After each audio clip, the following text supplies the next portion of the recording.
इनके जो मंसूबे पाले बैठे हैं आरक्षण हटाओ आंदोलन वाले, वो कभी पूरे नहीं हो सकते। SC ST OBC वर्ग जो पिछले 50-60 सालों से थोड़ा बहुत आगे बढ़े हैं इस आरक्षण की वजह से, तो उनको ऊपर दोबारा से पीछे ले जाने की इनकी कोशिश है, वो हम कभी कामयाब नहीं होने देंगे। अच्छा, इसके लिए हमें संविधान धारा में कुछ भी करना बीजेपी के सरकारी मंत्री चुने जा रहे थे, उन्होंने बोला कि 400 पार करा दो, हम लोग संविधान बदल देंगे। तो मंशा तो जग जाहिर है, सरकार की भी नीयत पे हमें कोई संदेह नहीं है, पूरी तरीके से मालूम है। लेकिन जिस तरीके से भी तुरंत CJP के तुरंत आंदोलन के बाद ऐसा पेज बनना, उनको लगा कि ये मामला भी इसी तरह पे हो जाएगा, लेकिन वो ये भूल गए हैं कि 2 अप्रैल का आंदोलन मैं समझता हूँ इस देश का साक्षी है, गवाह है कि जब दलितों के अधिकारों बताई तो दलित अपनी जान देने के लिए तैयार है, लेकिन अधिकार छोड़ने तैयार नहीं है। तो दलित इस बड़े पैमाने पर आंदोलन, अगर वो लोग आंदोलन करेंगे तो हम लोग आंदोलन उतरने के लिए तैयार है। आरक्षण बचाओ आंदोलन की पहली प्रेस कॉन्फ्रेंस आज हो दी गई, आज कर दी गई है। आखिर ये आरक्षण कब तक? आरक्षण जब तक के छुआछूत और बैकवर्डनेस देश में रहेगी तब तक आरक्षण रहेगा। चाहे अगर 1000 साल में दूर होता है तो 1000 साल में ही चलता रहेगा, अगर 1 लाख साल चलती हो तब तक चलता रहेगा। जेएनजी आंदोलन अभी खत्म हुआ है और सफल भी हुआ है, लेकिन उसकी सफलता को देखते हुए ऑनलाइन कैंपेन एक और शुरू हो गया है, आरक्षण हटाओ अभियान। कैसे देख रहे हैं? देखिए, ऐसा है कि इनके जो मंसूबे पाले बैठे हैं आरक्षण हटाओ आंदोलन वाले, वो कभी पूरे नहीं हो सकते। जेएनजी का जो आंदोलन बता रहे हैं आप, CJP का आंदोलन, वो अलग आंदोलन था, वो एक अलग चीज़ है, वो कोई बात नहीं है। लेकिन ये अलग बात है। देखिए, आप पहले आप समझ लीजिए कि ये जो आरक्षण है, ये आरक्षण कोई धर्मेंद्र प्रधान के इस्तीफे के जैसा मामला नहीं है। धर्मेंद्र प्रधान का इस्तीफा तो 1 मिनट में दिया सकता है और ना दिया सकता है, वो सरकार के ऊपर है। लेकिन यहाँ पर संविधान में संशोधन करना पड़ेगा, ये हल्का मामला नहीं है और संविधान में संशोधन हो नहीं सकता और हम होने भी नहीं देंगे, नंबर 1। दूसरी बात ये भी कि ये जो आरक्षण है, आरक्षण हटने का मतलब है कि संविधान को खत्म होना, और संविधान खत्म होने का मतलब है बाबा साहब के अस्तित्व खत्म करने की कोशिश। और उसके अलावा बात ये है कि SC ST OBC वर्ग जो पिछले 50-60 सालों से थोड़ा बहुत आगे बढ़े हैं इस आरक्षण की वजह से, तो उनको ऊपर दोबारा से पीछे ले जाने की इनकी कोशिश है, वो हम कभी कामयाब नहीं होने देंगे। अच्छा, इसके लिए हमें संविधान धारा में कुछ भी करना पड़ेगा। सर, बीच में UGC भी आया था, उस समय भी ये हो रहा था कि गधे को घोड़े बना के देखिए, नहीं, ये सब बिल्कुल गलत बात है, कोई गधे घोड़े वाली बात नहीं है। ये मेरे हिसाब से, मैं दोबारा रिपीट कर दूं, ऐसा कहना कि हम लोग गधे हैं और वो घोड़े हैं, ये मेरी समझ के अकॉर्डिंगली संविधान के आर्टिकल 17 की छुआछूत अनटचेबिलिटी कैटेगरी में आता है और इन लोगों के खिलाफ एक्शन लेना चाहिए। कोई संविधान में जो छुआछूत का अंत करने का जो प्रोविजंस हैं, वो बड़ा ब्रॉड है। उसमें लिखा हुआ है किसी भी रूप में छुआछूत करना वो अपराध होगा, किसी भी रूप में। तो अगर हम लोग गधे कहना, ये किसी रूप में छुआछूत की कैटेगरी में फॉल करता है। ऐसे लोगों के खिलाफ SC एक्ट के तहत निश्चित रूप से एक्शन लेने की आवश्यकता है।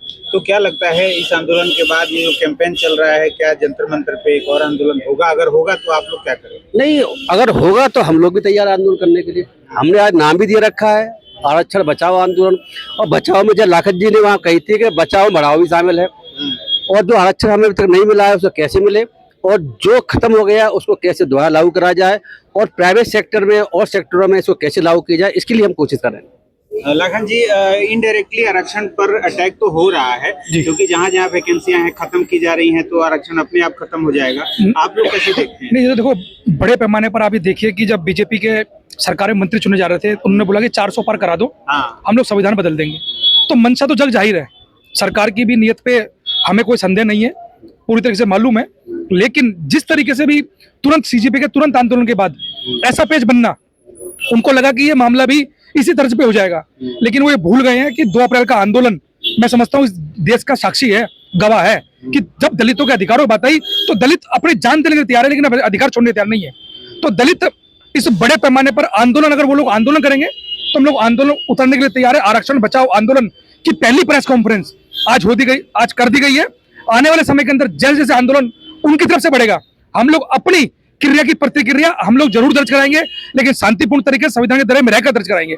हमारा किसी प्रकार से भी, किसी से भी, कैसा भी कोई मनमुटाव नहीं है, लेकिन अधिकारों की बात आएगी तो हम लड़ने के लिए अपने संवैधानिक राइट के साथ हम तैयार हैं। आपने बोला कि दलित जो है लड़ने के लिए तैयार है, आरक्षण नहीं छोड़ सकते। जी, आप OBC को भी रिजर्वेशन मिलता है, उसके साथ क्या आपकी क्या थॉट है उसको लेकर के? या 10% जो गैर संवैधानिक आरक्षण है जो इकोनॉमी के आधार पर दिया जाता है? देखिए, हम बता दें आपको, जितने लोग आरक्षण के लिए, चाहे SC ST OBC या वो मानवतावादी लोग जो EWS कैटेगरी फाइल हो रहे हैं, उनको लगता है कि आरक्षण रहना चाहिए, तो इस आंदोलन में उनका स्वागत है।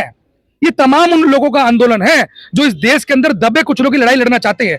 SC ST आज OBC बड़े पैमाने पर आंदोलन है, तो OBC तो हमारा पार्ट है भाई, ओबीसी तो आरक्षण का पार्ट है, और इस देश के अंदर तमाम तरीके से दलितों की परिभाषा आप शायद छोटी समझ रहे हैं कि तमाम जो शोषित है, पीड़ित है, वंचित है, वो दलित है इस देश के अंदर, और हम दलितों को लेकर एक बड़ी मूवमेंट की तैयारी कर रहे हैं। उसके अंदर ओबीसी हमारे साथ है, एससी हमारे साथ है, एसटी हमारे साथ है। इसलिए वो लोग मैं समझता हूँ कि छोटे साबित हो जाएंगे जिन्होंने पेज बनाया है। अगर दलितों की तरफ से, हमारी तरफ से किसी प्रकार का ऐसा पेज बनकर मैदान में उतरता है, मैं समझता हूँ कि एक बड़े पैमाने पर इस देश के अंदर जो आज तक चाहे वो सीजेपी हो चाहे अन्य पार्टी हो, उसके भी इतने फॉलोवर नहीं जुड़े होंगे जितना इस बड़े पैमाने पर आंदोलन जुड़ सकता है। लेकिन हम लोग उस तर्ज पर काम करना नहीं चाहते हैं। हम लोग चाहते हैं कि हमारे अधिकार की बात आएगी, हम शांतिपूर्ण तरीके से प्रेस वार्ता हमने की है, प्रेस वार्ता के बाद अगला कोई स्टेप हो हम करने को तैयार है। मोहन भागवत जी का यह बयान है, सर से सवाल है मेरा कि आप तो जज भी हैं। मोहन भागवत जी का यह है कि 200 सालों तक रिजर्वेशन रहेगा, लेकिन उसी पार्टी से जो संलग्न लोग हैं दूसरे साइड से, वो बना रहे हैं अपनी साइट बना रहे हैं और टीम बना रहे हैं जो इसको खत्म कर रहे हैं। देखिए, ऐसा है कि मोहन भागवत की बात पर स्टेटमेंट विश्वास ना करें। 200 साल नहीं, हमेशा रहेगा। पहले तो स्टेटमेंट ही उनका गलत है। आरक्षण को संविधान ने किसी साल की सीमा में नहीं बांधा हुआ है कि 100 साल, 10 साल, 20 साल, 50 साल, वो कंसेप्ट है ही नहीं। 200 साल की सीमा मत बांधो। जब तक छुआछूत और भेदभाव जाति के आधार पर चलता रहेगा, जब तक पिछड़ापन लोगों में रहेगा, तब तक आरक्षण चलता रहेगा। अगर ये पिछड़ापन, भेदभाव अगर 1000 साल तक नहीं हटता तो 1000 साल तक आरक्षण भी नहीं हटेगा। उन्हें संविधान की समझ कम है। मोहन भागवत सर, आखिरी सवाल, जो हमारा आरक्षण है वो संवैधानिक है, जो एसटी एससी ओबीसी का है, उस पर लगातार अटैक हो रहा है। लेकिन जो असंवैधानिक तरीके से आरक्षण दिया गया, सुदामा कोटा जिसको कहा जा रहा है 10%, और उसके बारे में चर्चा कहीं नहीं होती। देखिए, ऐसा चर्चा करेंगे, चर्चा पहले भी हुई है। पहले तो आप ये समझ लें कि जाति के आधार पर आरक्षण है ही सुदामा कोटा वाला है। हम लोगों को आरक्षण मिलता है बैकवर्डनेस के आधार पर, जाति के आधार पर नहीं मिलता है। और ये जो पेच बना के घूम रहे हैं, जो आरक्षण के खिलाफ है, वो कह रहे हैं कि जाति के आधार पर मिलता है, जबकि जाति के आधार पर उनको आर्थिक आधार के आड़ में मिलता है। नाम आर्थिक आरक्षण है, लेकिन है वो जाति आधार आरक्षण। उन्हें यही फंडे क्लियर नहीं, उन्हें फंडे क्लियर करने की आवश्यकता है, संविधान पढ़ने की जरूरत है। और उनके जो मनसूबे पाले बैठे हुए मनसे कोई सफल नहीं होंगे। और आर्थिक आधार के आरक्षण ज्यादा सवाल है। हम लोग आर्थिक आधार के आरक्षण के बिल्कुल हिमायती नहीं है। जो पिछड़ापन का आरक्षण जो सिस्टम है हमारे संविधान में, जो बाबा साहब ने दिया हुआ, उसी के हम हिमायती है। बाकी जो सुदामा कोटा की बात करी आपने, कही है असंविधान आरक्षण वास्तव में है, और आर्थिक आधार पर आरक्षण बिल्कुल देश में नहीं होना चाहिए। और इसको जो भी मिला हुआ है उसको खत्म करने की जरूरत है। इसके खिलाफ हम लगता है हमें बड़ा रूप में आंदोलन कराने की आवश्यकता, और कोशिश करेंगे। समाज को एकजुट करने के लिए क्या मैसेज देंगे? तो लोगों को जोड़ने की कोशिश करेंगे, यहाँ से मैसेज देने की कोशिश करिए। अब हम विचार कर रहे हैं कि नुक्कड़ सभा करके लोगों को घर घर जाकर, आउटडोर जाकर उनको समझाने की कोशिश करें। ये जो भ्रम फैला रहे हैं कि 10 साल के लिए था कि जाति का आधार मिलता है, ये तो मेरिट के खिलाफ है, इसका हम काउंटर जवाब देंगे और लोगों को समझाने की हम लोग कोशिश करेंगे, जिससे कि लोग इनका जवाब ढंग से दे सकें। हमारे अधिकारों पर, संवैधानिक अधिकारों पर, ये अधिकार सिंपल अधिकार नहीं है। आरक्षण कुछ कानून से निकला हुआ नहीं है, संविधान से निकला हुआ है। तो संविधान से निकले हुए अधिकार को, जो फंडामेंटल राइट के चैप्टर में भी आता है, तो इसीलिए ये बहुत इंपॉर्टेंट राइट है। इस राइट को हम ऐसे छोटे मोटे आरएचए बन जाने के ये 10 लाख, 20 लाख, 50, 60 लाख नहीं, ये अगर जो है इनकी पूरी जितनी भी जनसंख्या उतने हो जाएंगे तभी फर्क पड़ने वाला है। हम लोग कितने हैं वो समझने की आवश्यकता है कि 85% के आसपास मोटा मोटा अनुमान ये है, वो लोग हैं जिसको अगर ये आरक्षण हटेगा तो उससे प्रभावित होंगे। तो ऐसा होगा नहीं सकता, कोई सरकार या कोई भी पार्टी ऐसा कर नहीं सकती, और करने की कोशिश करेगी तो हम लोग उसे होने नहीं देंगे। एक लाइन में, आखिर ये आरक्षण कब तक? मैंने कहा ना अभी, आरक्षण जब तक के छुआछूत और बैकवर्डनेस देश में रहेगी तब तक आरक्षण रहेगा। चाहे अगर 1000 साल में दूर होता है तो 1000 साल में ही चलता रहेगा। अगर 1 लाख साल चलती हो तब तक चलता रहेगा।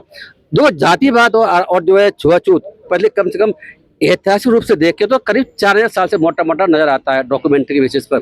तो रामायण में इसका जिक्र है, महाभारत में इसका जिक्र है, गीता में इसका जिक्र है।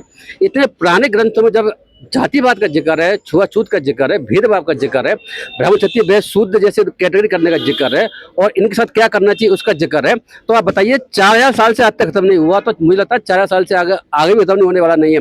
तो जब तक ये भेदभाव रहेगा तब तक आरक्षण चलता रहेगा। समय सीमा इसमें कोई माने रखते। चलिए, बहुत बहुत